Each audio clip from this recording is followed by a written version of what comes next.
Assalamualaikum sahabat Farah, apa kabarnya? Senang kita jumpa lagi di Zoom Talk Farah ID. Zoom Talk Farah ID ini berisi tentang sharing mengenai wanita, fashion, parenting, dan sebagainya. Kali ini kita bersama dengan Mbak Nina Septiana akan membahas tentang bagaimana memulai bisnis fashion. Lalu apa saja tantangannya, dan bagaimana menghadapi tantangan-tantangan tersebut. Mbak Nina Septiana ini adalah seorang CEO dari Nina Nugroho International, kemudian founder Aktif Muslim Community, LSPA Center for ASEAN Creative Partnership Studies, Mentor of Fashion, Committee of Indonesia Modest Fashion Designer, dosen mentor bidang fashion business di Universitas Negeri Jakarta untuk prodi Tata Busana. Kita sapa Mbak Ninanya ya. Assalamualaikum Mbak Nina. Halo Mbak Nina, Assalamualaikum. Waalaikumsalam warahmatullahi wabarakatuh. Iya Mbak Nina, Halo. apa kabar Mbak Nina? Alhamdulillah, sehat selalu. Alhamdulillah. Sehat semuanya ya, teman-teman. Sehat semua, Mbak Yuni. Mbak Alhamdulillah. Di Yuni sini apa Mbak Nila apa Mbak Wati nih aku Mbak panggilnya? Nila aja Mbak. Biasanya dipanggilnya Mbak Nila sama Mbak Tresna. Halo, ya Ya, Mbak. halo Mbak Nina. Jelas Mbak Nina suaranya Mbak Nina? Sudah? Ya, ada jelas ya Mbak ya. Iya Mbak Nina, sekarang kita mau bincang-bincang santai nih Mbak tentang bagaimana memulai bisnis fashion tersebut Mbak Nina. Mbak Nina bisa sedikit bercerita awal mula Mbak Nina untuk memulai bisnis fashion dulu dengan nama apa ya Mbak Nina ya? Ania apa Mbak Nina?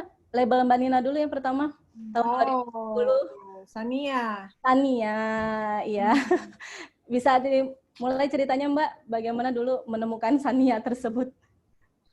iya. Oke. Ya. Halo, saya mau nyapa teman-teman dulu nih Mbak. Kayaknya Boleh, banyak boleh ya. Mbak, boleh Mbak, silakan, monggo. Halo, Assalamualaikum warahmatullahi wabarakatuh, teman-teman semua. Saya memanggil Waalaikumsalam. Waalaikumsalam. sahabat Farah atau apa nih? Sahabat Farah. Sahabat Farah ya. Sahabat Iya. Farah, apa kabar semuanya? Mudah-mudahan masih selalu dalam lindungan Allah Subhanahu wa taala ya. Kita masih Amin, amin. diberikan nikmat sehat, masih terhindar dari segala macam penyakit ya, apalagi sekarang ini lagi masa pandemi COVID-19 yang kita sama-sama ketahui kondisinya nggak mudah bagi semua orang gitu ya. Jadi Betul, Mbak. kan saya nih di mana-mana kalau misalnya lagi jadi pembicara, jangan lupa prosedur kesehatannya karena dengan sehat kita bisa melakukan apapun yang insya Allah produktif dan bermanfaat bagi semua orang. Betul, Mbak. Ya. Ya, Iya, Mbak. tadi pertanyaannya tentang Sania ya. Sania itu saya mulai di tahun 2010, Mbak. Iya.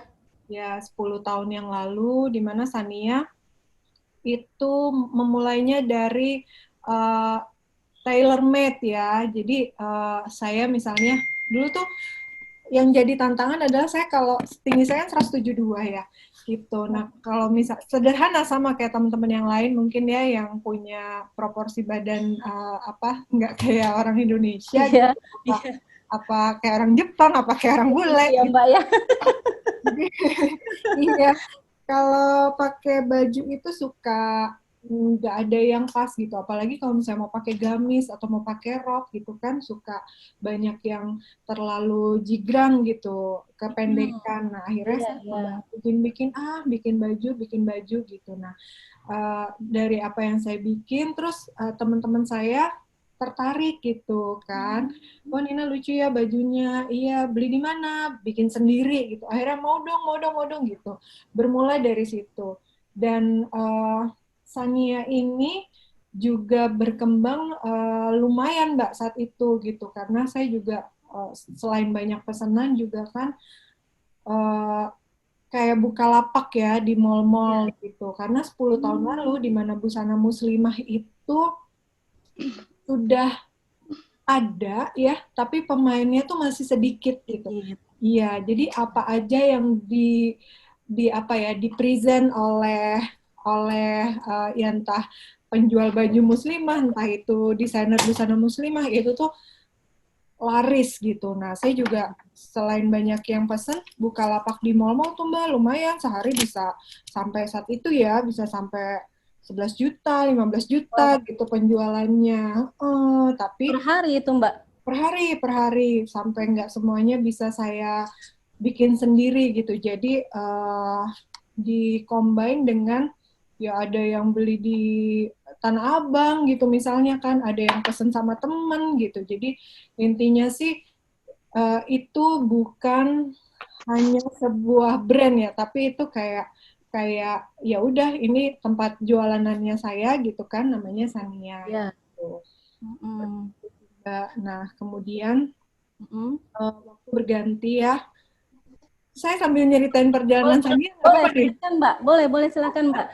Iya. Kesulitan-kesulitannya kalau boleh Mbak, bagaimana untuk mengembangkan Sania itu Pak? Ya, dan ternyata Sania itu bagusnya nggak selamanya gitu ya. Jadi 2 tahun saya jalanin Sania ya lumayan bagus, tapi kemudian di tahun ketiganya tuh udah mulai eh, apa ya istilahnya kalau sekarang tuh pasar fashion muslimah tuh lebih saturated gitu, pemainnya lebih banyak. Banyak saingan gitu Ya, ya ya Mbak ya? betul, betul. Hmm. Sehingga apa pembeli pun memiliki lebih banyak pilihan untuk dia mau beli di mana gitu kan. Iya. Nah, mungkin pasarnya Sania, pasarnya saya gitu kan, karena nggak semuanya saya provide dengan desain-desain sederhananya saya gitu kan. Jadi pasar tuh nggak tahu nih uniqueness-nya dari dari Sania itu Sania itu. apa gitu. Jadi akhirnya apa yang saya jual banyak juga di-provide oleh pasar lain gitu Mbak. Dicontek itu ceritanya ya Mbak ya? Ya bisa dicontek tapi juga bisa juga ya ada di tempat lain gitu kan. Karena nggak Hmm. semuanya desain saya kan Mbak. Ada yang Iya, saya iya beli, betul. ada yang saya pesan dari temen juga. Akhirnya wah pokoknya karena apa ya peminatnya banyak, udahlah saya ambil dari mana-mana. Jadi kecepatan perkembangan brand Sania itu tidak sejalan dengan kecepatan tim produksi yang ada di Sania gitu Iya. makanya. Jadi mau nggak mau saya mengisi kekurangan pasokan itu dari mana-mana kan ya. Kalau yang namanya dari mana-mana tuh kan udah berbaur tuh uniqueness-nya kan, udah apa ya, udah nggak ala saya lagi lah gitu. Ada yang ala ala Tanah Abang, ada yang ala desainnya teman saya dan segala macam gitu. Seperti itu sih Mbak, ditambah lagi waktu itu mulai maraknya gamis syar'i. Mbak, iya betul. Waktu zaman-zaman Ininya Sania, tuh ya Mbak ya? waktu zaman Presentasi. Sania tuh masih zamannya uh, hijabers. Iya, hijabers. Yang gamis-gamis panjang ya Mbak ya? Hijabers yang kerudungnya Yang panjang. ala bukan pakai pasmina yang diribet-ribetin gitulah. Iya, iya betul betul. Ya, seperti itu. Jadi beralih ke tahun ya di tahun kedua itu ke tahun ketiga berarti sekitar 2013-2014 itu udah mulai tuh banyak syari-syari yang pakai. Nah di saat itu juga untuk apa ya, aduh ini pasarnya udah nggak bagus nih sampai pada sisanya itu uh, yang biasanya bergelimang uang ya istilahnya kan Iya, mau iya. gimana sampai titik di mana saya nggak belajar untuk mengelola keuangan, terus saya juga nggak belajar untuk apa ya mencari jati diri dari sebuah produk. Akhirnya di tahun 2014 itu udah mulai kesulitan banget, Iya Mbak. customer nggak ada, modal nggak ada, Oh, terus yang kerja sama saya juga kan ya saat itu juga uangnya dicampur tuh antara uang usaha sama uang saya mau beli apa gitu itu kecampur. campur aduk deh tuh di dalam situ. Aduh, ini catatan juga nih buat teman-teman nih yang baru. Tuh, note ya, sahabat Farah.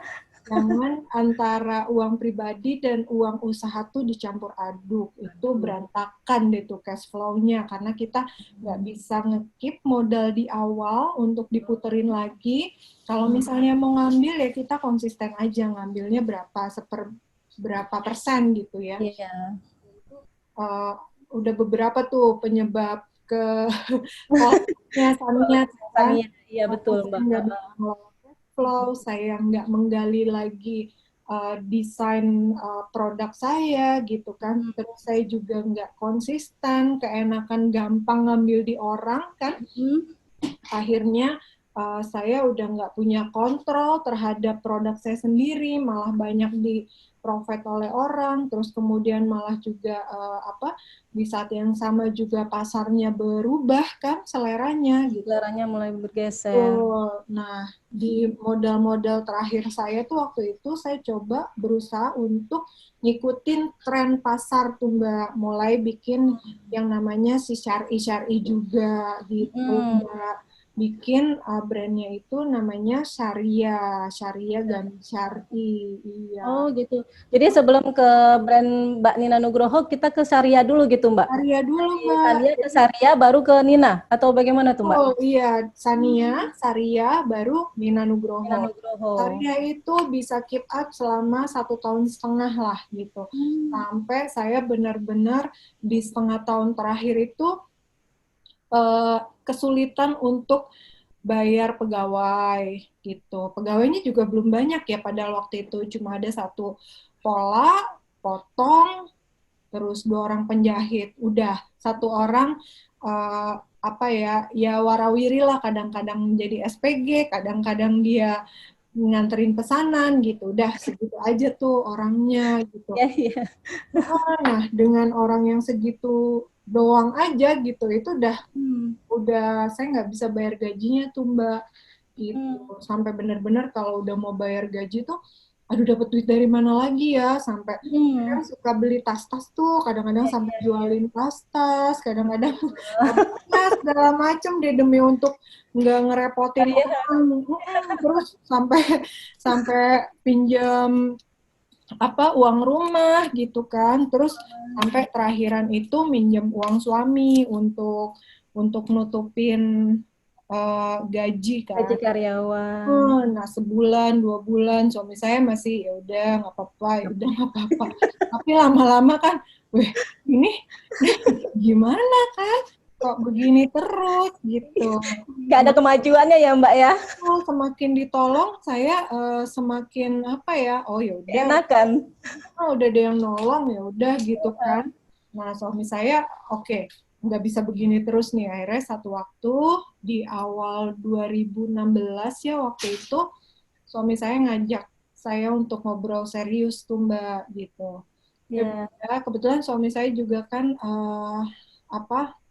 profesinya sebagai konsultan ya, tapi saat itu kan konsultan SDM nih. Jadi dia udah dari tahun 90 berapa beliau punya kantor konsultannya, jadi tahulah arah-arah mengarahnya kemana nih istrinya nih gitu. Dia udah paham kan, udah nggak bisa dibiarin lagi gitu. Akhirnya ya udah kita ngobrol gitu. Saat itu suami saya pesannya cuma gini, Bunda mau apa sih yang mau Bunda dapat dari sebuah bisnis gitu kan.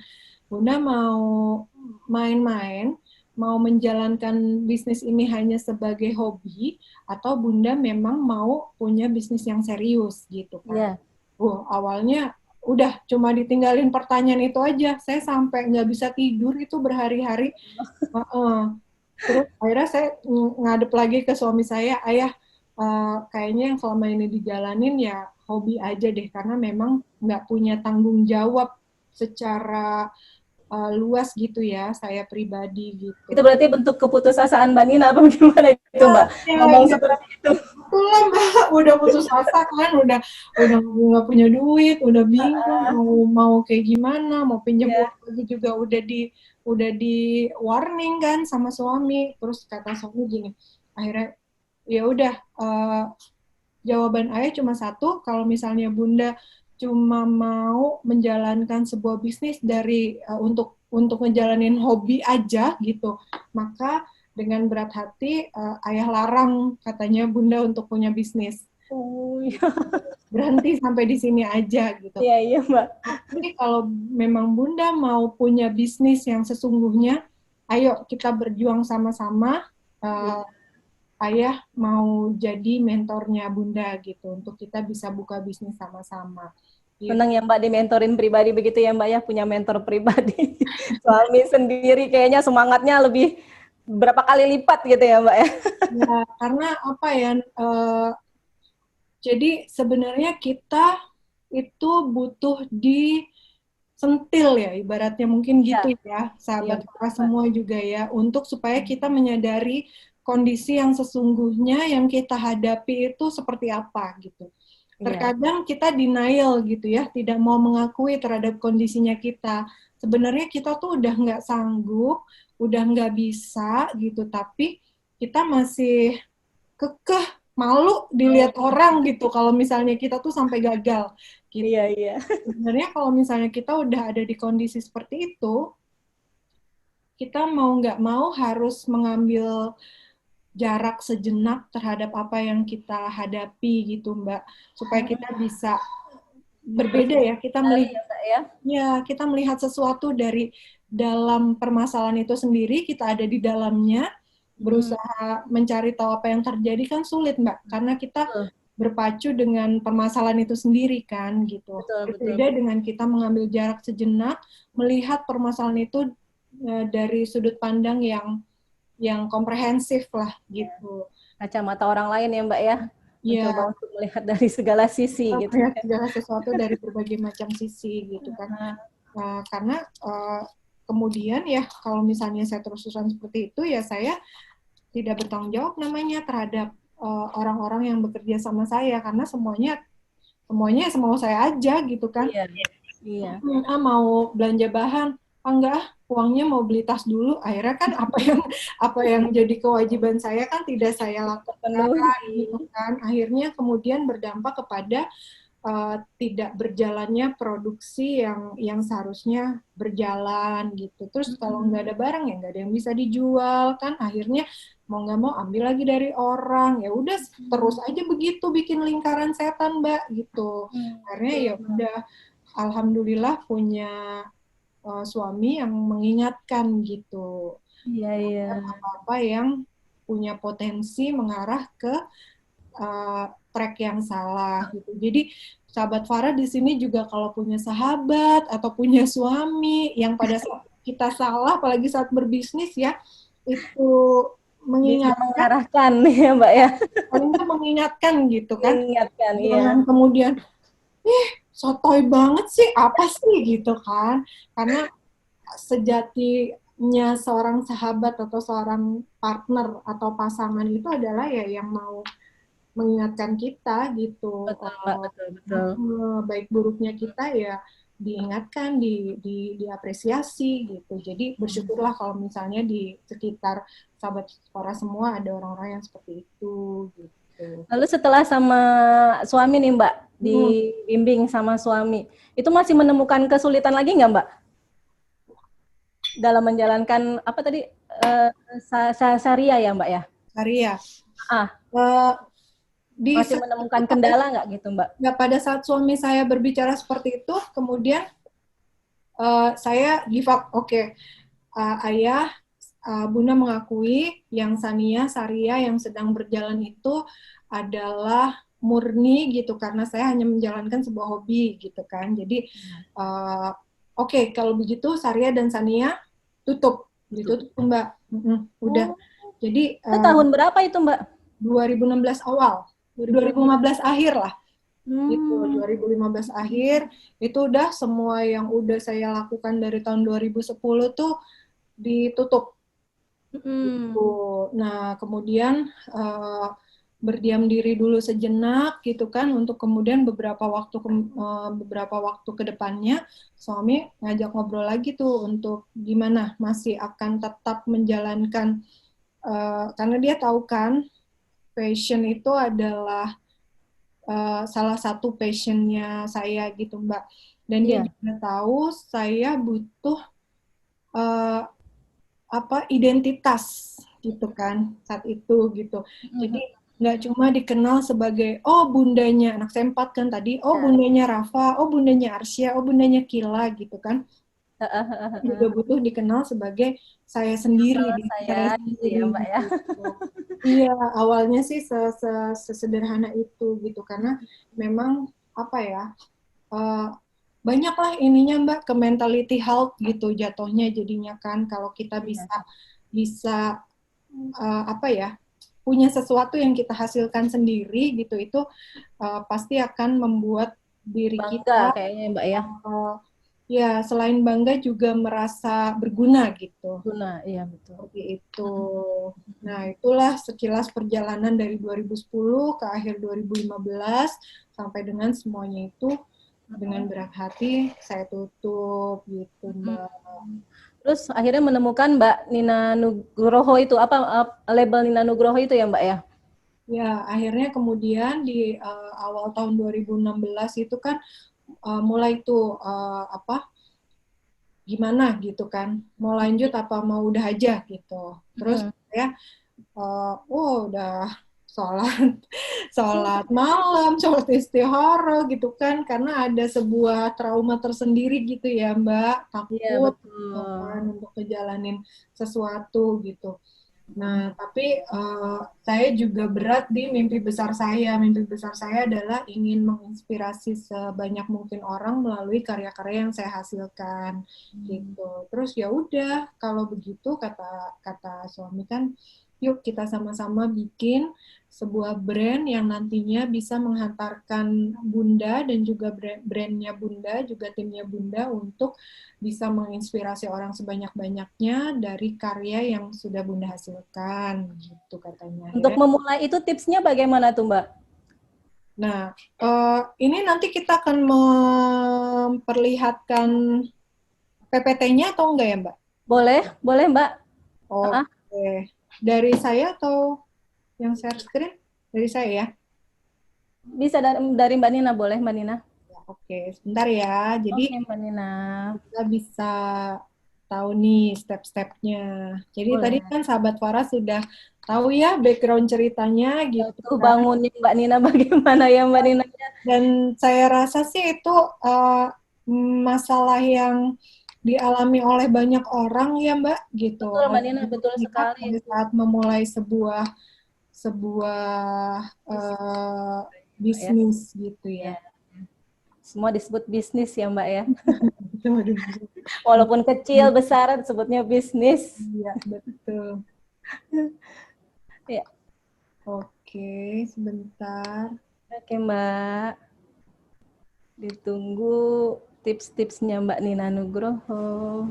Ya, ini kan hari ini saya janji untuk memberikan materi tentang how to start modus fashion brand gitu ya, kira-kira ya, bagaimana betul, caranya memulai sebuah modus fashion brand. Nah, ini yang jadi background-nya juga fashion show offline terakhirnya Nina Nugroho tuh di Fashion Rhapsody. Ya, sebelumnya mau nanya dulu nih, Ya, Mbak Nina. Boleh Mbak Nina, monggo apa Mbak Nina? Sahabat Farah, udah tahu Nina Nugroho kah atau belum? Sudah dong Mbak Nina. Sudah tahu Nina Nugroho. Coba boleh dijawab di unmute. Sahabat Farah yang lain bagaimana? Apa sudah tahu? Mbak. Sudah, Mbak. Sudah pernah dengar. Oh, alhamdulillah. Iya. Nah, jadi dari Nina Nugroho itu belum apa-apa sampai dengan Nina Nugroho itu ya alhamdulillah sudah mulai banyak dikenal dan menjadi pilihan berbusana bagi profesional muslimah ya kan. Itu perjalanannya panjang ya. Panjang itu bukan dalam artian secara waktu ya, tapi secara upaya usaha kita tuh bisa dibilang lari menuju terbang gitu ya. Karena benar-benar ini banget nih, luar biasa banget ininya ya, prosesnya gitu. Gitu. Jadi how to start modus fashion brand. Nah, ini perkenalan saya tadi sudah disampaikan oleh Mbak Yunilawati.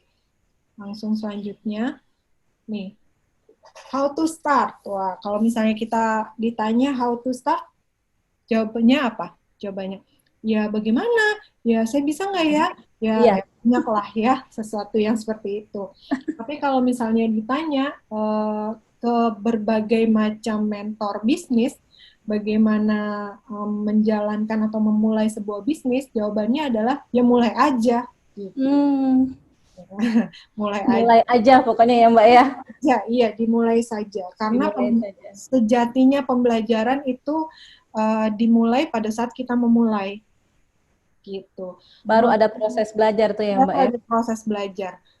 Kalau kita ngutak-ngutak sama kertas gitu ya ibaratnya, tapi kita tidak memulai apa-apa atau kita sibuk membuat framing bisnis di kepala kita, atau kita misalnya Cuma coba angan-angan. iya betul, belum memulai ya proses belajar yang sesungguhnya itu belum akan dimulai gitu. Betul. Karena segala sesuatu di atas kertas belum tentu sama dengan apa yang terjadi pada saat kita benar-benar menjalankan sebuah bisnis. Ya. Kemudian apa yang diperlukan? Yang diperlukan yang pertama sudah pasti modal ya. Gitu. Nah, modal yang dikeluarkan ini tergantung Mbaknya mau seberapa besar brand Mbak tuh dikenal gitu kan. Dan seberapa targetnya tuh apa gitu dalam memulai sebuah bisnis itu. Kalau saya kan targetnya tadi menginspirasi sebanyak mungkin orang gitu kan melalui fashion, melalui karya-karya yang saya keluarkan. Maka dari itu, dan saya dari awal punya targetnya udah nggak Indonesia, pokoknya mau internasional aaja. Iya. Dan saya belum tahu gimana caranya saat itu gitu. Jangan ditanya apa saya udah tahu apa enggak, saya belum tahu. Belum tahu. Tapi paling tidak target yang kita tentukan di awal gitu, mimpi besar yang kita susun di awal itu akan merangkai langkah kita sejauh mana kita harus berupaya gitu, Mbak. Iya, betul. Gitu. Jadi kalau misalnya saya cuma mau buka buka gawangan di garasi saya gitu kan, berbeda upaya yang kita lakukan kalau kita mau punya apa ya ibaratnya usaha yang dikenal secara dunia gitu kan. Nah, bisa kebayang ya sahabat Farah. Gitu. Nah, itu substansinya juga termasuk modal. Kita mau sebesar apa gitu kan. Kalau Nina Nugroho itu waktu itu modalnya di awal sekitar 300 juta, tapi kita keluarkan sebesar itu juga karena waktu itu jadi saya dibantu sama teman untuk masukin brand saya ke Debenhams gitu Mbak, Modern Market. Iya Mbak. Ke Modern Market jadi itu pun nggak sengaja ya dia masukin satu brand, tapi satu brand itu kemudian nggak bisa perform, terus kemudian si Debenhams ini cari penggantinya. Jadi apa ya, kalau anggota dewan tuh pergantian antar waktu lah begitu. Iya. Nah itu kemudian saya bisa nggak, oke tangkap kesempatannya, yaudah terus saya bikin produk-produk yang bisa mengisi untuk di Debenhams sana gitu, makanya agak besar ya sebanyak 300 juta gitu. Kemudian apalagi yang diperlukan untuk memulai sebuah bisnis pastinya skill ya. Gitu. Skill ini juga yang menjadi apa ya ibaratnya skill itu nggak harus skill teknis ya sahabat Farah semua gitu, nggak harus skill menjahit, harus pintar gambar ya Mbak ya, bisa nggak harus ya Mbak ya, gambar nggak harus bisa jahit, nggak harus bisa potong, nggak harus bisa pola gitu. Yang kita butuhkan adalah skill untuk bisa menjadi sebuah brand yang besar. Apa-apa aja yang harus kita punya nanti ada di belakang. Nah, siap ya? Tetap ditunggu. Satu-satu. Karena yang bisa menjadi sahabat Farah catat itu adalah kalau saya menghindari hal-hal yang terlalu banyak ngurusin hal-hal teknis gitu. Karena hal teknis itu sangat mengambil energi banget gitu kan. Dan akhirnya kita tidak bisa melihat sesuatu dari big picture-nya tuh seperti apa gitu. Karena kebanyakan teknis, strategisnya nggak kelihatan tuh gitu. Karena memang dua hal itu punya orang dengan kapabilitas yang berbeda. Mau jadi orang teknis atau mau jadi orang strategis. Gitulah ceritanya ya. Nah, kemudian yang ketiga adalah sumber daya manusia. Sumber daya manusia ini apa? Sumber daya manusia ini ya tim yang kita mau hire untuk kita sama-sama berusaha mewujudkan apa yang ingin kita wujudkan. Mencari timnya itu bagaimana, Mbak? Apa ambil dari teman-teman dekat atau bagaimana itu, Mbak? Ya, kalau saya masih begitu, Mbak, by rekomendasi paling nggak. Ya, saya nggak berani tuh untuk, belum berani untuk open rekrutmen gitu. Iya, open rekrutmen belum, masih semuanya masih by rekomendasi gitu. Cuma nggak apa-apa, kayak sekarang ini ya Nina Nugroho udah dalam tahap yang seharusnya udah buka rekrutmen ya Mbak ya gitu. Karena yang sudah kita butuhkan itu udah tahapan-tahapan yang harus punya keahlian khusus gitu. Nah, for your information nih, sahabat Farah semua, saya lagi buka rekrutmen untuk ini, apa namanya? Bukan kepala produksi, manajer produksi, beda ya sama kepala produksi ya. Oh, lowongan, ayo yang berminat. Oh, manajer produksi. Gitu. Nah, ya memang tidak mudah ya untuk cari SDM ini karena itu tadi ya, kita mau kitanya itu ada di orbit setinggi apa gitu Mbak. Jadi kalau saya dari awal banget mending susah nyari SDM, tapi dari awal udah bener gitu. Penempatannya juga udah benar sesuai skillnya masing-masing. Jadi Nina Nugroho itu berapa ya? Hampir 2 tahun cuma saya, selain tim teknis ya, penjahit dan potong dan juga pola gitu. Saya ngejalaninnya cuma berdua sama asisten saya aja. Setahun nggak ada itu. Oh gitu ya Mbak ya. Kemudian mulai di tahun keduanya, tapi ini Nina Nugroho ini kan dibangun di tahun 2016 ya, dan sebagai informasi juga kepada Mbak semuanya, kita harus tahu apa yang kita bisa, apa yang kita nggak bisa. Itu kita harus kenal dulu sama diri kita.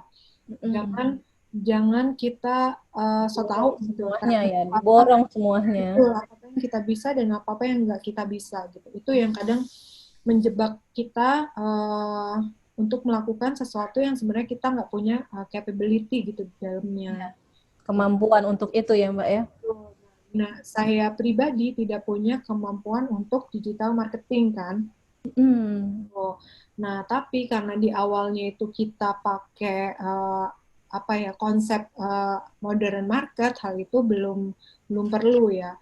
Kemudian di waktu berjalan Nina Nugroho di tahun keduanya itu kita mulai pakai digital marketing, di mana hal tersebut saya nggak kuasai, akhirnya kita berkolaborasi gitu sih. Sahabat suara semuanya juga kalau misalnya ada hal yang sahabat suara semua nggak kuasai gitu, nggak masalah, kita harus cari rekan kerja yang kita bisa collaborate untuk mengisi apa-apa yang kita nggak kuasai gitu, sambil kita belajar gitu. Betul Mbak. Oke, kemudian bagaimana untuk memulai sebuah bisnis usaha muslimah? Yang keempat itu adalah eksperimentasi. Sebelumnya, ini baru aja saya ganti Mbak, sebelumnya saya tulis bisnis plan. Gitu. Bisnis plan. Ya, tapi ternyata bisnis plan untuk kondisi sekarang ini tidak tidak ideal. Gitu. Yang ideal adalah eksperimentasi.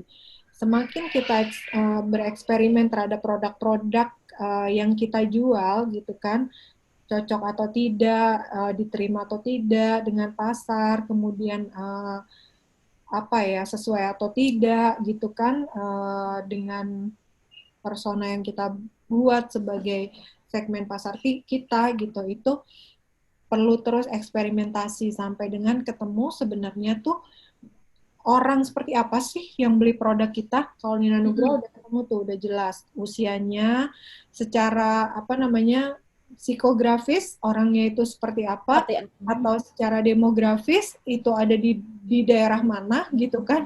Betul, Mbak. Kemudian juga siapa-siapa aja itu udah ketemu tuh kalau kita. Dari mana didapatnya itu dari eksperimentasi. Dicoba terus untuk nyari. Nah, selanjutnya nih modus fashion. Kalau misalnya kita sudah punya 4 hal tadi, maka selanjutnya adalah ini nih Mbak. Ini ada yang mau ditanyain apa nanti aja tanya-tanyanya? Nanti aja ya Nanti aja setelah Mbak Nina selesai memberikan penjelasan. Iya. 5 menit lagi ya Mbak ya? 5 menit lagi. Oh yaudah. Ya. Ngebut. Ngebut ya Mbak. Ya untuk fashion ini yang pertama adalah produk desain kan. Kita harus punya desain-desain dari produk apa saja yang mau kita keluarkan. Kemudian produk-produk yang mau kita keluarkan itu harus punya diferensiasi yang kuat. Uniqueness-nya itu apa? Apa yang membedakan produk kita dengan produk orang lain? Gitu. Apa yang membuat customer kita pasti nantinya akan cari produk kita terus gitu. Kemudian yang ketiga ini adalah segmentation. Segmentation-nya itu segmen yang mau disasar dari produk kita itu apa? Siapa? Perempuan atau laki-laki? Kalau perempuan, perempuannya usia berapa? Usia remaja, usia anak-anak, usia dewasa. Kalaupun usia dewasa, seperti Nina Nugroho, usia dewasanya itu siapa gitu kan? Ibu-ibu bekerja atau ibu-ibu tidak bekerja gitu. Ya. Kalau misalnya ibu-ibu bekerja, oke, ibu-ibu bekerja di mana? Ibu bekerja di daerah atau ibu bekerja di kota gitu. Iya iya. Sampai sedetail itu ya Mbak Nina ya? Ya dong, harus. Dan ibu-ibu bekerjanya itu ibu-ibu bekerja yang ada di tingkat ekonomi kelas berapa? A, B, C gitu kan? Ibaratnya gajinya berapa lah gitu. Apa masih staff, apa sudah supervisor, apa manajer atau apa gitu. Itu juga harus jelas tuh. Gitu. Kenapa harus sebegitu jelasnya? Itu yang nantinya akan menjadi panduan kita dalam mendesain. Gitu. Betul. Karena masing-masingnya itu punya selera yang berbeda-beda, Mbak. Gitu. Oke, selanjutnya, kalau semua ini yang tadi produk desain udah ada, uniqueness-nya kita udah dapet, segmentasinya kita udah tahu, kita bikin brand. Nah, brand kita mau apa? Kita bikin logo dari brand kita. Logo dari brand kita juga jangan susah-susah ya, jangan susah dibaca maksudnya. Itu harus jelas. Gitu, karena kita mau brand kita dikenal. Gimana brand kita mau dikenal kalau bacanya aja susah? Gitu. Jangan berasumsi pakai cara pikir kita sendiri. Kita harus pakai cara pikirnya orang lain. Nah, di saya ini kan ada Nina Nugroho nih, logonya N dan N, itu jelas. Dan logo ini punya arti sendiri-sendiri ya. Gitu. Nanti sahabat Farah juga kalau misalnya mau bikin logo, silakan mau bikin logo yang seperti apa, tapi harus punya insight-nya apa gitu dari logo itu. Yang harus merepresentasikan produk yang mau kita jual. Ini kayak Nina Nugroho, NN-nya ini kan semua pakai huruf kapital dan semuanya jelas, tegas, lugas, apa adanya gitu. Nah, itu menyasar kepada ya produknya kita pakai warna-warna yang jelas, kemudian juga menyasar segmen yang jelas gitu kan. Seperti ini, nggak mau ada nggak ribet gitu. Semuanya simple, elegan, klasik gitu kan. Kemudian ini Esensia by Nina Nugroho. Untuk tulisan sambung ini merepresentasikan sesuatu yang warm gitu kan. Kita hangat, terbuka, welcome gitu by Nina Nugroho gitu. Jadi dari Nina Nugroho sama Esensia by Nina Nugroho ini dua produk yang personanya sama, segmennya sama, tapi menyediakan kebutuhan yang berbeda Jadi bukan second brand, tapi mereka ini sister brand. Tahu ya bedanya second brand dan sister brand ya? Second brand itu ya ininya beda, target yang disasarnya berbeda. Ya, jadi berdampingan ya Mbak ya? Betul, ini berdampingan. Berdampingan. Ya, selanjutnya kalau tadi kita udah punya logo, udah punya, yang kedua adalah branding proses. Logonya itu outputnya adalah kita mau dikenal, brand kita mau dikenal. Jadi kita melakukan serangkaian branding proses nih Mbak. Branding prosesnya tuh apa aja sih gitu kan? Kalau menurut pengalaman Nina Nugroho, kita melakukan fashion show, melakukan product campaign, dan juga ada media exposure. Tapi media exposure ini sih nggak usah dicari Mbak, karena insya Allah apabila brand kita bagus dan punya uniqueness tersendiri, insya Allah media mah nyari gitu. Kayak Betul. alhamdulillah saya diberikan kesempatan sama Farah beberapa kali untuk mengisi kolom fashionnya ya Farah gitu. Terima kasih. Sama-sama Mbak Nina. Kemudian selanjutnya yang perlu kita lakukan adalah production. Production ini juga ada pilihannya, sahabat Farah. Ada production yang bisa kita urus sendiri atau in-house production, atau ada outsource production. Outsource production ini adalah production yang kita oper keluar. Kita jujur diri saja, apabila kita tidak punya capacity untuk mengelola sebuah produksi, maka ya udah dioper aja keluar pakai rumah produksi, atau kalau lebih besar aja, lebih besar lagi itu namanya CMT kan, cutting, trim, gitu, cutting, trim, sama satunya aku saya lupa. Seperti itu. Kemudian yang kedua itu ada pricing strategi gitu. Nah, pricing strategi ini tergantung pada kualitas produk yang mau kita buat gitu. Kita mau bikin produk yang berkualitas, yang bahannya bagus, yang jahitannya rapi, tapi harganya murah. Bisa nggak kira-kira? Bisa nggak? Nggak bisa. Nggak bisa. Karena seperti yang kita udah sama-sama ketahui kan, anarego, anarupo gitu kan, ada harganya, ada rupanya gitu Ada kan. harga, iya. Kalau misalnya kita mau dapat sesuatu yang bagus, yang bahannya bagus, pasti bahannya bagus kan lebih mahal ya harganya ya dibanding bahan yang biasa aja. Biasa-biasa aja. Iya, jahitannya bagus, ya ongkos jahitnya juga pasti lebih mahal dong si penjahitnya dibanding penjahit yang biasa ngerjain tanah abangan gitu misalnya. Seperti itu. Jadi sudah pasti tergantung pada kualitas produk yang mau kita sasar. Kalau kita maunya kualitasnya ya biasa-biasa aja ya bisa lebih murah ongkos produksinya. Tapi kalau kita mau pakai kualitas butik gitu misalnya, ongkos jahitnya juga pasti lebih mahal. Gitu. Kalau dua ini sudah kita tahu mau seperti apa, kemudian kita mulai production prosesnya. Gitu. Nah ini yang saya mau kasih tahu karakter yang harus dimiliki untuk seorang pebisnis. Tuh, yang pertama itu komitmen, sahabat para semua. Yang komitmen kenapa? Komitmen itu kita seperti halnya terhadap pasangan ya, menjaga komitmen itu kan bukan suatu hal yang mudah ya. Jadi banyak godaan, ada kalanya lagi musim apa kita mau ke sana, ada kalanya lagi apa yang lagi banyak ngeluarin banyak ngehasilin duit kita mau ikutan ke sana, lagi musim apa kita kegoda untuk belok ke sana gitu. Akhirnya komitmen ini yang seringkali diuji lah ibaratnya gitu. Iya. Kemudian yang kedua adalah daya juang. Daya juang ini juga bukan main-main ya Mbak. Daya juang ini adalah sesuatu yang nggak semua orang punya gitu. Jadi kita punya cara tersendiri gitu untuk terus berjuang mencapai apa yang kita cita-citakan gitu. Jadi nggak cepet patah semangat, nggak cepet down, terus cari caranya gitu. Bagaimana bisa untuk mencapai sesuatu yang mau kita inginkan. Kemudian yang ketiga nih mau bertumbuh. Jadi jangan merasa kita paling pintar sendirilah gitu. Sudah Kita puas ya Mbak ya? Iya, betul. Kita mau belajar dari siapa aja, dari mana aja, ke mana aja gitu kan. Terus bertumbuh untuk semakin lebih besar, menjadi besar, dan semakin besar lagi. Iya. Yang keempat adalah sustainability.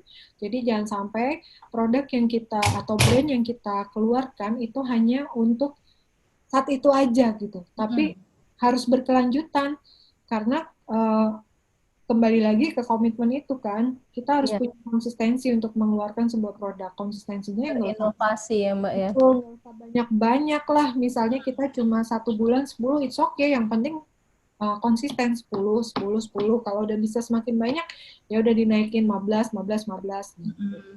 Kemudian yang kelima adalah adaptif. Kita beradaptasi terhadap apapun yang terjadi gitu Mbak. Gitu. Adaptasi ya, sekarang ya Mbak ya, pandemi, masa pandemi kayak begini ya Mbak ya. Ya, kita biasanya ngeluarin apa ya, baju aja, tapi sekarang kan mau nggak mau bajunya harus matching sama maskernya. Gitu, karena kemana-mana pakai masker. Iya. Kemudian inovatif ini juga sangat diperlukan supaya apa ya, kita mau terus belajar gitu untuk create something new gitu kan. Kaitannya sama eksperimentasi tadi gitu. Kenapa kita perlu? Karena kita nggak bisa terus-terusan berharap pada pasar yang sudah kita create sebelumnya Mbak gitu. Kalau kita mau semakin besar, kita juga harus mengedukasi pasar-pasar yang belum kita jangkau ya Mbak ya. Betul gitu. Akhirnya kan di dalam, jadi kolam yang kita buat, brand yang kita buat itu nggak hanya semakin dalam, tapi juga semakin dalam dan semakin lebar. Iya. Gitu. Iya. Gitu. Jadi semakin luas pasarnya ya Mbak ya. Betul. Nah, kalau misalnya semua hal yang di belakang tadi sudah dimiliki, sudah dilakukan, maka yang selanjutnya adalah marketing. Marketing kita juga mau pilih apa, mau marketing online, apa mau marketing offline, semuanya tergantung kepada kebutuhan brandnya masing-masing dan apa yang bisa dilakukan oleh sahabat Farah masing-masing gitu, tergantung kemampuannya. Gitu. Udah deh, habis. Terima kasih Mbak Nina. Ini banyak pertanyaan juga nih yang masuk Mbak Nina. Boleh dimulai Mbak Nina pertanyaannya? Silakan. Nah, ya, yang pertama dari Mbak Fitri nih Mbak Nina. Bagaimana menentukan karakter dari produk fashion yang akan kita lempar ke pasar? Yang kedua, apakah harus mengikuti mode yang hits atau pure sesuai karakter kita sendiri? Bagaimana Mbak? Ya, berarti itu menemukan karakter produk ya? Iya. Menemukan karakter produk ya, dicari DNA brandnya. Kita mau seperti apa? Kembali lagi tadi ke ini ya, ke segmen. Segmennya. Owner yang mau beli produk kita itu yang seperti apa? Misalnya kalau saya Nina Nugroho kan segmennya di usia perempuan usia 25 sampai dengan 55 tahun gitu kan. Gitu. Nah, perempuan bekerja di kota besar usianya segitu gitu. Nah udah pasti kan secara warna pasti mereka udah nggak suka tuh warna-warna yang terlalu ngejreng. Secara desain juga nggak terlalu suka yang rame, yang terlalu banyak detail, banyak ruffle lah, rumit, yang rumit, yang heboh ya Mbak ya. Heboh karena kan untuk bekerja gitu. Kemudian juga bahannya juga kan harus yang nyaman karena dipakai untuk bermobilitas gitu. Kemudian juga jahitannya karena mau dipakai ke kantor, mau mempresentasikan informa tertentu gitu kan, jadi kan harus rapih.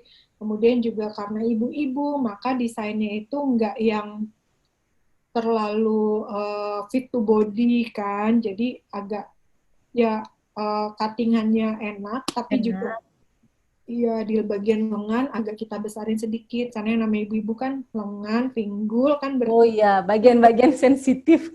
Kita juga harus tahu. Nah dari situ kita bisa create uniqueness kita gitu, sahabat Farah. Jadi tergantung kita mau seperti apa, kemana kita jual produk itu gitu.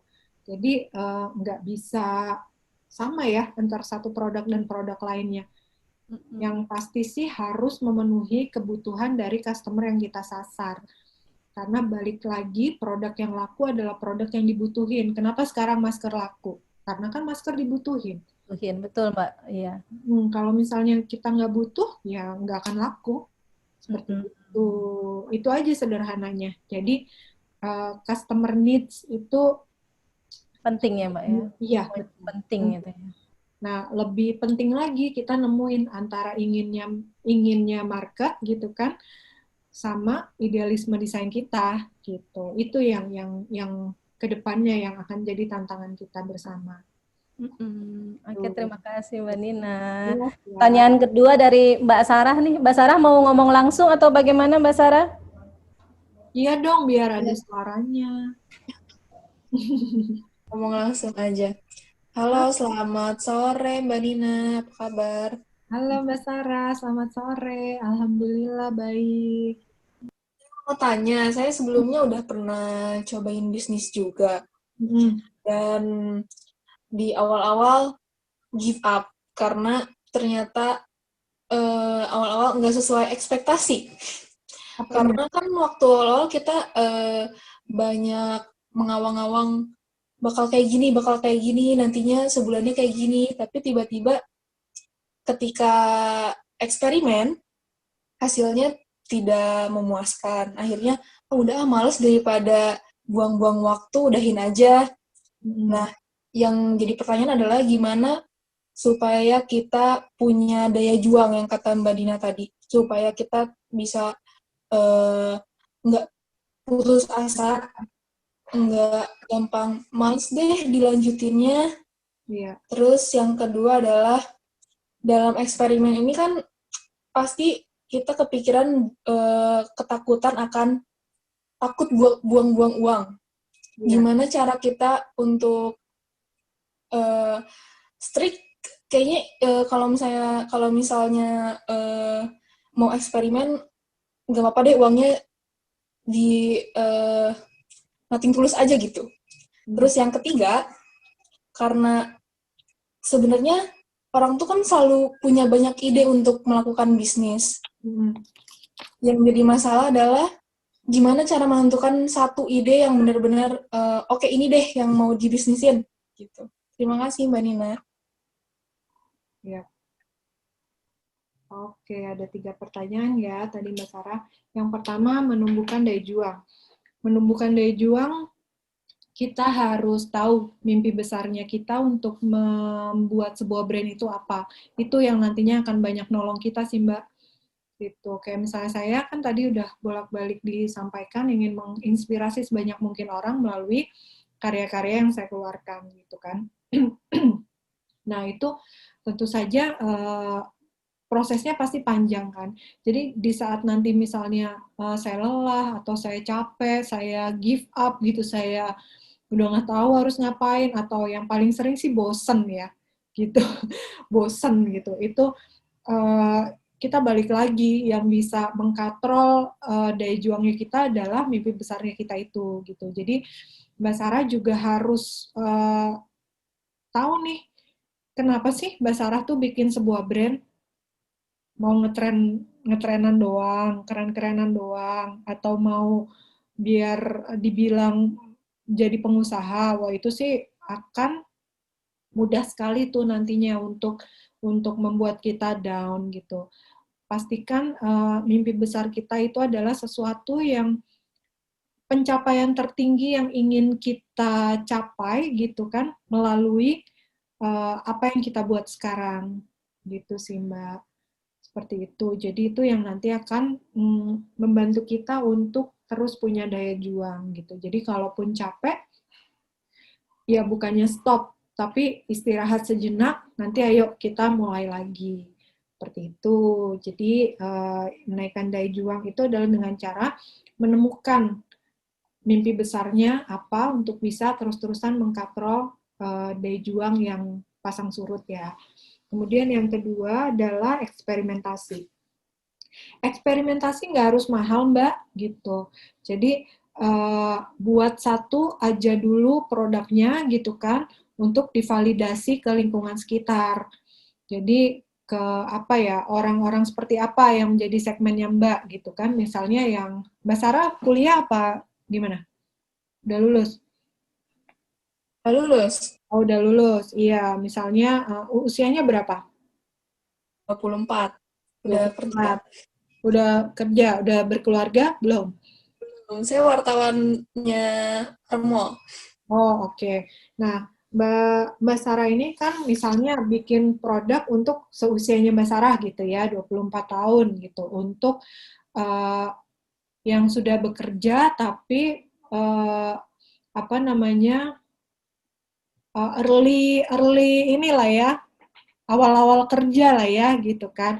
Nah, yang namanya awal-awal kerja itu kan pasti yang diperlukan adalah eh, baju-baju basic yang bisa dipadu padan gitu misalnya kan, nggak terlalu banyak keluar uang tapi bisa kelihatan looknya beda-beda gitu, kira-kira seperti itu. Nah, bisa dibuat aja misalnya satu untuk divalidasi sama orang-orang yang personanya seperti Mbak Sarah gitu. Tanya ke temennya, ini oke enggak, ini oke enggak, ini oke enggak gitu.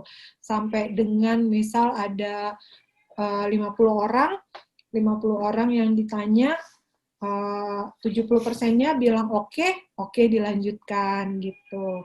Seperti itu sih Mbak. Kalau misalnya tidak oke, ditanya kira-kira yang tidak oke-nya di bagian mana gitu. Nanti yang bagian tidak oke-nya itu dikumpulkan menjadi sebuah data, data yang dikelompok-kelompokkan gitu kan, untuk kemudian next-nya eksperimentasinya tuh dia dibuat berdasarkan atas data-data yang sudah terkumpul gitu. Jadi misalnya aku nggak suka kerahnya, aku nggak suka warnanya gitu, atau aku nggak suka apa namanya, karena di sininya nggak ada mansetnya, jadi kalau misalnya mau wudhu susah gitu, gitu sih. Jadi nanti akan dapat informasi dari orang-orang yang Mbak Sarah edukasi gitu Mbak, seperti itu. Bisa diperbaiki lagi dari sampel yang sudah ada, karena misalnya kan nggak suka kerahnya, rombak aja kerahnya, tapi bodinya masih pakai body yang itu gitu. Seperti itu sih Mbak. Atau kalau misalnya udah ada apa namanya, udah tahu nih secara jelas apa yang dimauin, ya buat 4 gitu ya, misalnya satu warna terang, satu warna gelap, satu yang rame, satu yang bagaimana gitu misalnya. Jadi dari 4 sampel tersebut di apa namanya, di combine lah data-datanya, data kualitatif, data kuantitatif gitu. Itu emang perlu sih waktu kita kuliah seperti itu ya, untuk supaya kita bisa menghasilkan sesuatu yang memang pasar butuhkan gitu. Kemudian yang ketiga apa tadi Mbak? Ide bisnis apa? Ide bisnis Mbak, jadi terlalu banyak ide bisnis, bingung milih yang mana. Dan benar-benar strict ke situ. Ya, kembali lagi yang jadi rujukan adalah apa yang pasar butuhkan Mbak gitu. Dan apa yang pasar butuhkan pun yang usia kebutuhannya tuh nggak cuma musiman doang gitu. Ya, misalnya kalau makanan, makanan ya kebutuhan pokok ya pasti ya, beras dan apa segala macamnya tuh kan pasti seumur hidup juga perlu gitu. Bukan yang kayak eh, dalgona gitu misalnya, kan sesekali aja tuh. Terus waktu itu tuh Milo apa tuh? Es kepal Milo kayak gitu-gitu juga kan sesekali aja tuh gitu kan. Jadi sesuatu yang memang ini apa, punya sustainability gitu, punya daya lanjut, daya berkelanjutan yang tinggi. Seperti itu sih Mbak. Jadi menurut saya kalau baru mulai itu jangan memulai sesuatu dari yang musiman. Karena nanti kita udah mau bertumbuh, udah tutup duluan karena udah nggak musim gitu. Jadi mencari DNA brand itu benar-benar dibutuhkan gitu, diperlukan. Mending mikir dulu deh dari awal semuanya gitu, nggak apa ya, nggak seradak seruduk gitu. Tapi kita bergerak juga berdasarkan uh, eksperimentasi, validasi gitu yang sudah kita lakukan. Seperti itu. Semoga terjawab Mbak Sarah. Terima Semangat ya. kasih. Terjawab Mbak Sarah. Terjawab banget. Terjawab banget.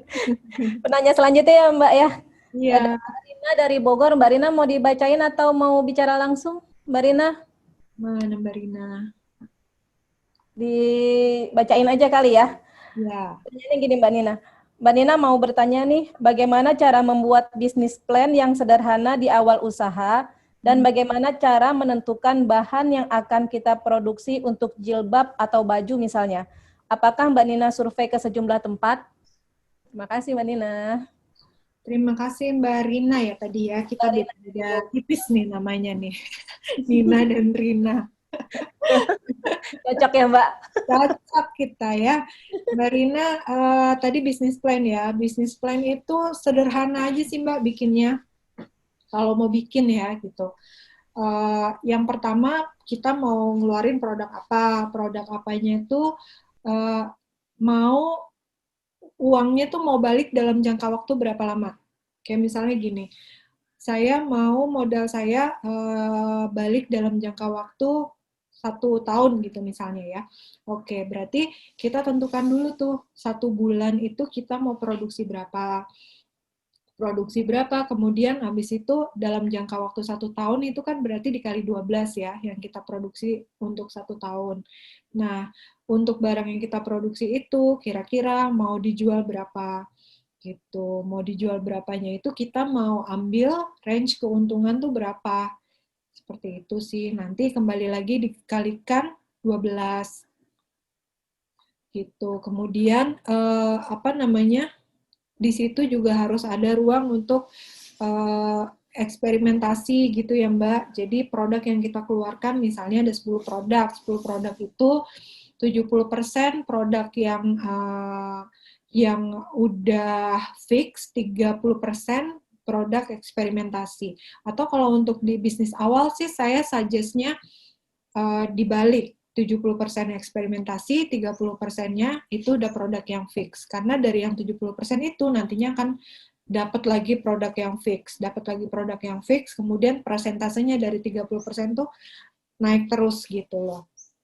Seperti itu dulu aja sih Mbak yang dibuat gitu, kayak rencana produksi. Jadi kita tahu tuh uang yang kita keluarkan berapa, dalam jangka waktu 1 tahun kita ngeluarin uang berapa, kita akan dapat uang berapa, produksinya akan berapa gitu, kemudian kita mau jual kemana gitu. Kalau misalnya nggak kejual kita harus bagaimana, yang seperti itu sih Mbak. Jadi kita antisipasi ya bentuknya gitu kalau bisnis plan itu. Kalau eksperimentasi kan action gitu, perbedaannya di situ. Kemudian tadi apalagi hijab ya. Untuk hijab bahannya seperti apa? Mbak Rina pakai hijab nggak? Saya pakai Mbak. Pakai. Nah itu. Berarti kalau misalnya Mbak Rina pakai hijab, Mbak Rina sudah bisa tahu ya bahan hijab yang enak tuh yang seperti apa kan? Iya. Misalnya kalau yang sekarang tuh voal gitu ya, yang enak gitu. Ya udah voal itu pasti semua kan punya gitu kan. Dicoba-coba aja yang enak itu voal yang seperti apa gitu. Dan yang paling penting sih cari suppliernya Mbak. Gitu sih. Kalau Kalau cari suppliernya waktu itu Mbak Nina survei juga ya ke berbagai tempat atau gimana? Iya, pasti ke berbagai tempat. Untuk bandingin harga, untuk bandingin kualitas gitu kan. Seperti itu. Kalau dulu saya rajin banget tuh ke mana-mana untuk lihat, untuk ngecek, untuk bandingin gitu kan. Sampai kemudian dapat supplier yang tepat. Kalau sekarang alhamdulillah udah suppliernya gitu yang datang ke kami. Jadi terbantu banget nih untuk masa pandemik ini. Ada aja sampel bahan yang nyampe gitu kan ke kantor supaya jadi antara satu supplier lain saya bisa pegang-pegang gitu bahannya gitu. Dan itu juga nggak serta-merta langsung benar Mbak. Makanya kalau mau coba eksperimentasi itu jangan banyak-banyak.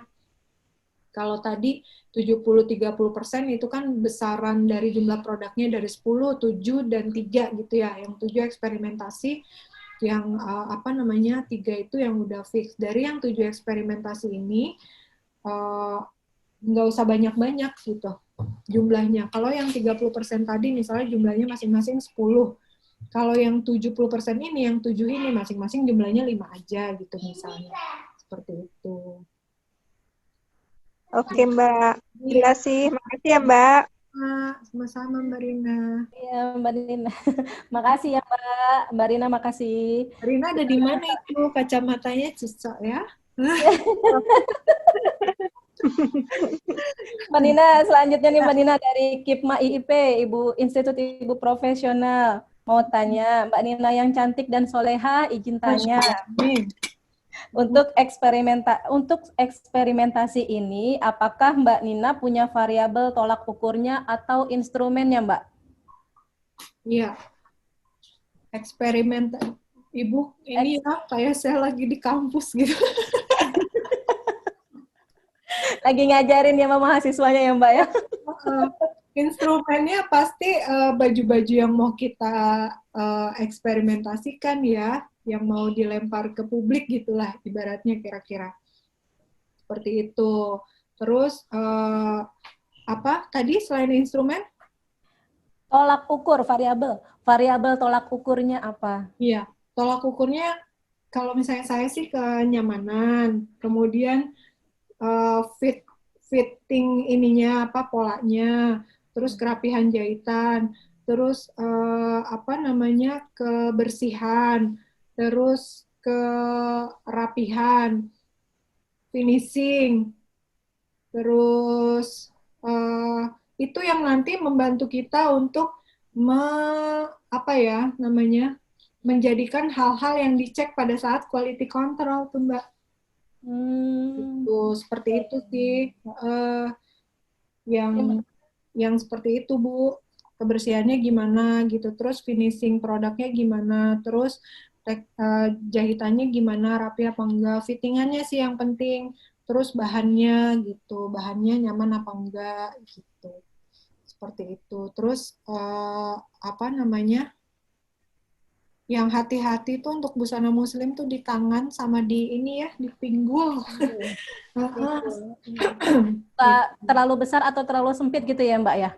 Iya, gitu. Terus ya tapi terserah sih kita mau bikin produk yang all size gitu kan untuk menghindari apa namanya broken size atau kita mau buat yang size gitu. Kalau all size ya biaya produksinya lebih murah kan gitu. Kalau size produksinya lebih mahal. Seperti itu sih. Termasuk itu juga nanti ditanyakan gitu. Mau size atau mau all size gitu kan. Warna juga masuk Bu. Gitu, seperti itu. Banyak ya. Banyak banget ya, Mbak ya. Iya, Ya. Ukurnya banyak banget. Ukurnya banyak. Disesuaikan sama personanya segmen kita tadi gitu, Mbak. Iya. Ya, selanjutnya nih Mbak Nina. Ada lagi pertanyaan dari Mbak Dewi Lana. Mbak Nina, saya Dewi. Mau bertanya, apa yang dibutuhkan oleh Mbak Nina Nugroho secara psikologis untuk menjadi berhasil?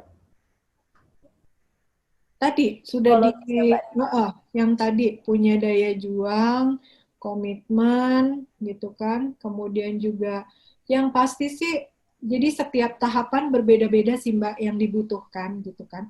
Kalau untuk startup kita butuh mental, mental yang kuat ya pastinya itu. Konsistensi, komitmen, daya juang sih emang harus selalu ada ya. Kalau misalnya udah mulai stabil gitu ya, kita perlu tim yang kuat, tim yang apa ya, yang punya nilai-nilai yang sama yang kita mau capai gitu. Karena susah juga kalau tim kita itu berbeda valensi, cara pandang, cara pikir, dan juga cara menjalankan kehidupannya dengan kita gitu. Makanya itu saya kan agak susah tuh cari tim Mbak, karena memang udah diwanti-wanti dari awal. Kalau di saya udah pasti kita udah bukan jalan, udah bukan merangkak, tapi kita lari menuju terbang gitu kan. Jadi memang perlu seseorang yang ya kesehatannya bagus yang pasti, gitu. Terus juga apa ya kemampuannya dia mumpuni. Kalau saya nggak penting pendidikannya apa, kuliahnya di mana gitu. Yang penting jujur, punya daya juang, komitmen, Nah, yang seperti itu lebih penting buat saya, Mbak. Mm-mm. Gitu. Untuk mencari Kemudian rekomendasi timnya itu bagaimana tuh Mbak? Dari tanya-tanya. siapa aja rekomendasi-rekomendasinya Mbak? Iya, tanya-tanya, Mbak, sama semuanya. Kenalan aja gitu ya. Ke Iya, teman-teman terdekat gitu ya Mbak ya. yang terdekat gitu. Tapi sih apa namanya? Saya mendingan lama nyarinya gitu kan, tapi kemudian pas. Soalnya saya orangnya kalau misalnya udah masuk jadi tim, udah sayang, udah susah tuh Mbak nanti buat ngeluarin laginya nggak tega gitu. Jadi mending-mending dari awal beneran di apa ya istilahnya, di drill gitu. Oke, selanjutnya Mbak. Ya, Mbak Dewi Lana tadi udah ya. Terjawab ya pertanyaannya ya. Terima kasih. Ya, sama. sama-sama. Dari Mbak, sebentar, agak susah dituruninnya ini. Dari Mbak Zafera. Mau tanya langsung atau bagaimana Mbak Zafera? Halo Mbak Zafera. Ditanya aja kali ya. Mbak Nina mau tanya nih, untuk menentukan target market dari brand kita itu apa saja yang perlu dipertimbangkan? Apakah bisa ditentukan semau kita atau harus dilihat dari circle pribadi dulu? Apa yang mau kita buat? Itu dulu. Apa yang mau kita buat? Iya. Jadi intinya di situ ya Mbak ya? Betul, apa yang mau kita buat gitu kan? Kita mau buat apa? Misalnya mau buat saya gitu ya, baju kerja. Ya target marketnya kan pasti nggak mungkin ibu rumah tangga. Pasti bajunya ya berarti kan orang-orangnya ya orang-orang ya perempuan yang bekerja gitu. Dari situ kemudian kelihatan tuh orang-orang yang bekerjanya, orang-orang yang bekerja baru kerja, apa sudah lama kerja gitu kan. Nah, balik lagi ke tadi bisnis plan sederhana yang kita buat. Kita mau buat produk di harga berapa gitu, mau yang kualitasnya bagaimana gitu. Kalau kita jual barang mahal untuk orang-orang yang baru kerja, pastinya nggak kebeli kan gitu.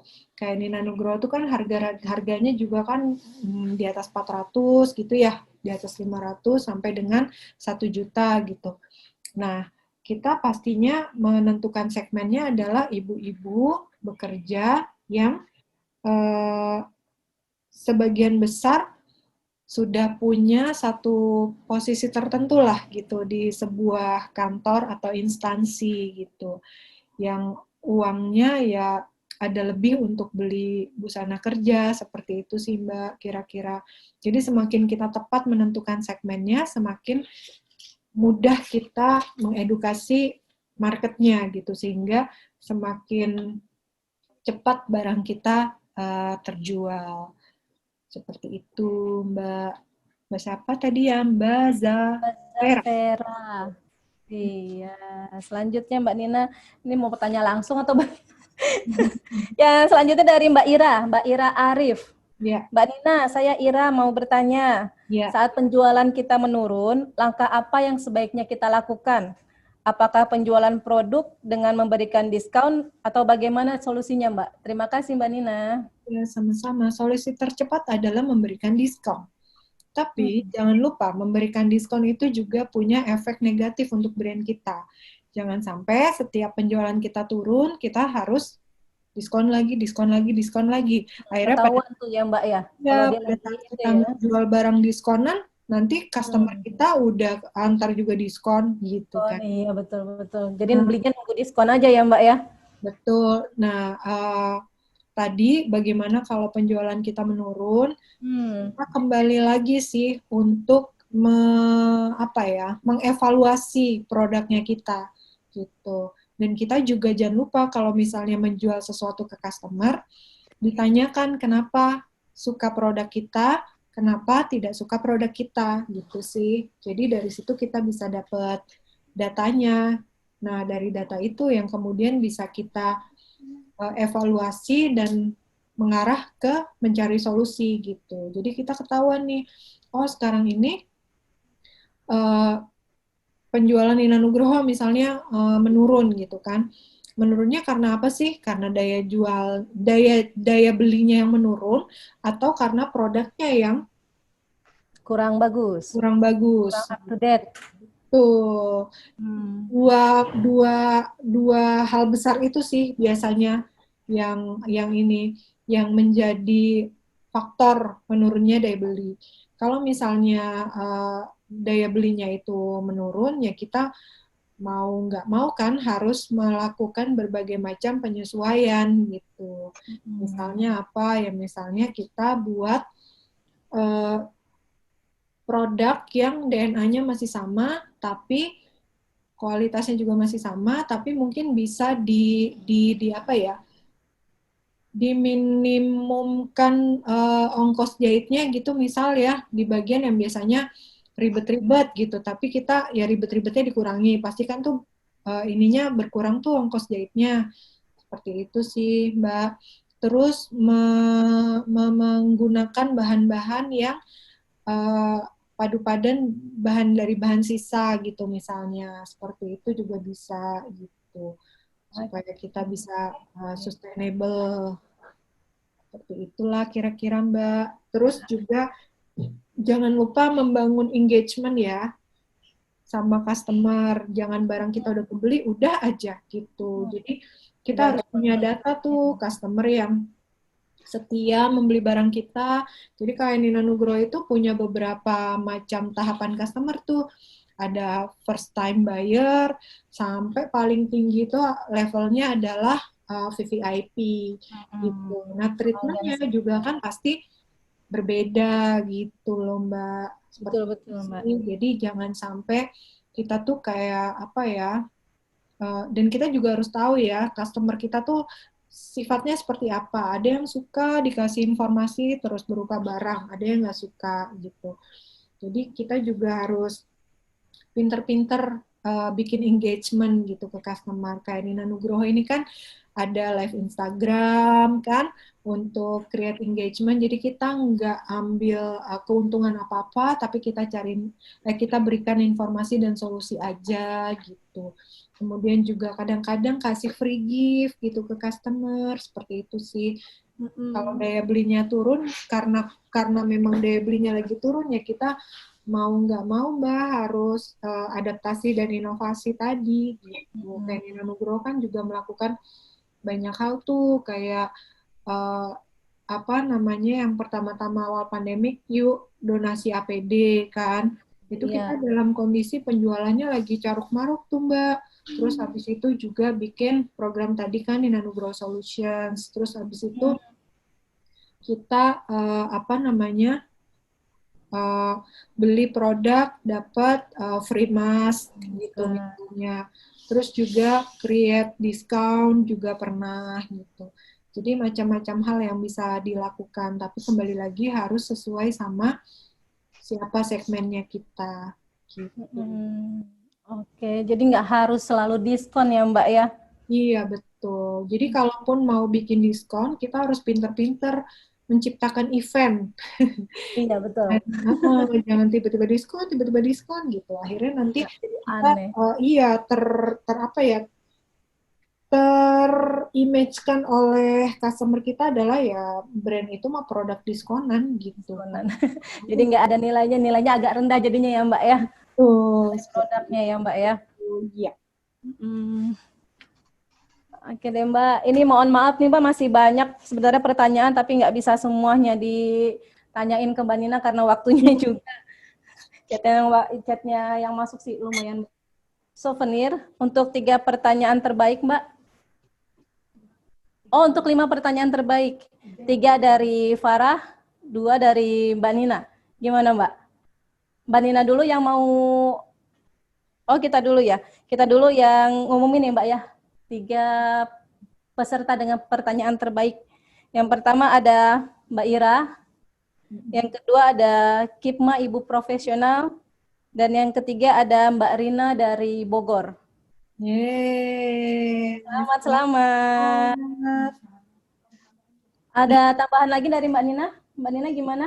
Ya, dari saya yang mendapatkan hadiahnya adalah Pertama, Mbak Sarah. Halo, Yeay, Mbak Sarah. terus yang kedua Mbak Zafera Official. Selamat Mbak Zafera. Zafera dan Mbak Sarah, selamat ya. Terima kasih Mbak Nina sebelumnya sudah mau hadir di Zoom Talk Farah.